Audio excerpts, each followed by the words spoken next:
All right, let's dive in. Today, we're going on a bit of a journey, but not to some far-off place. Nah, this one's internal. We're talking about digging into our own stories, into the very source code that makes us who we are.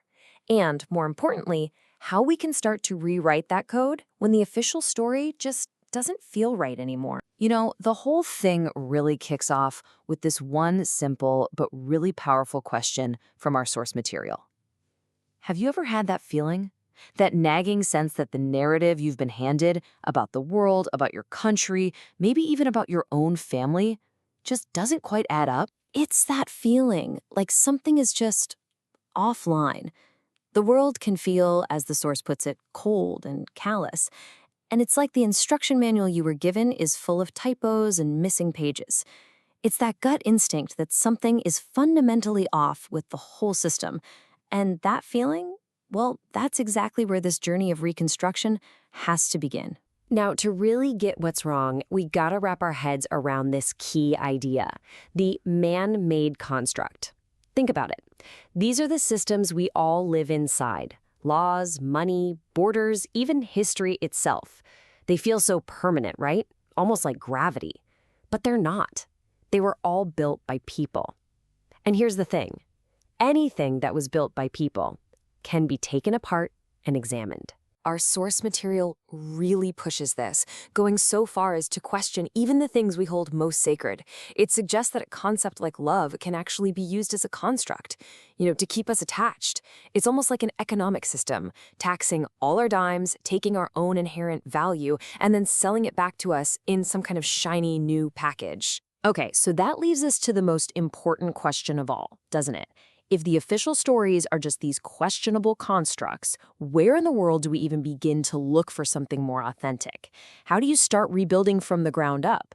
Well, it turns out the answer is a lot closer than you might think. See, this investigation doesn't start in some dusty library or ancient archive. It starts at home. It starts by digging into the source code of our own families. That's where you find the original programming, the generational baggage, and all those forgotten stories that are quietly shaping your reality every single day. And this can be so incredibly complicated, even within one family. I mean, look at this. On one side, you might inherit a blueprint for love that's really just a distorted frequency of abuse and cheating. But on the other side, you get this model of intense, almost extreme loyalty, a loyalty that comes from a deep-seated fear of being betrayed. These conflicting codes just create this static in your head, making it almost impossible to get a clear signal of what love and connection are even supposed to look like. Now, let's zoom out for a second, from the family to the wider community. Take a look at this number, 0. What does it mean? Well, this is the total number of votes that Abraham Lincoln got in Clay County, Missouri, back in the 1860 presidential election. Not 1, 0. And this wasn't just, a political disagreement. This was a deep, profound statement of identity. For 40 decades, 40 years after the Civil War, the American flag, the ultimate symbol of the Union, was not flown over the county courthouse. You're talking about a community so wounded, so defiant, that it basically just checked out of the national story altogether. And that is what we're calling the forgotten. It's all the uncomfortable, messy, traumatic local histories that just get wiped clean, erased from the official, simplified national bedtime story. I mean, let's be honest. How many of us really know the forgotten stories of the actual ground we walk on every single day? And this whole dynamic of forgetting, it isn't just local. It can have absolutely devastating global consequences. To really get it, think of history like a spark, a fuse, and an explosion. So leading up to World War II, the spark was this widespread eugenics movement that basically gave people permission to dehumanize others. The fuse was the forgotten laws, the stuff nobody talks about, like the 1924 Immigration Act or the failed Wagner-Rogers Bill, which literally shut the door on people trying to escape. This systemic apathy, these policies that were actively forgotten, they helped make the final explosion of the Holocaust possible. We always focus on the bomb, but we so often forget who lit the fuse. And make no mistake, this cleanup job on history isn't an accident. It's a business model. Missouri, the very same state with this deeply conflicted, messy past, also gave us the inspiration for Walt Disney's Main Street USA and Sam Walton's Walmart. You've got two guys who built absolute empires on creating sanitized, clean, uniform, and highly marketable versions of American reality. They literally Disneyfied our towns and our stories, swapping out the messy truth for a much simpler, sellable narrative. So, how do you even begin to fight against that kind of mass sanitization? Well, according to our source, it takes a totally different way of thinking. A kind of quantum mind that can see the hidden frequencies, the invisible threads connecting all these forgotten stories.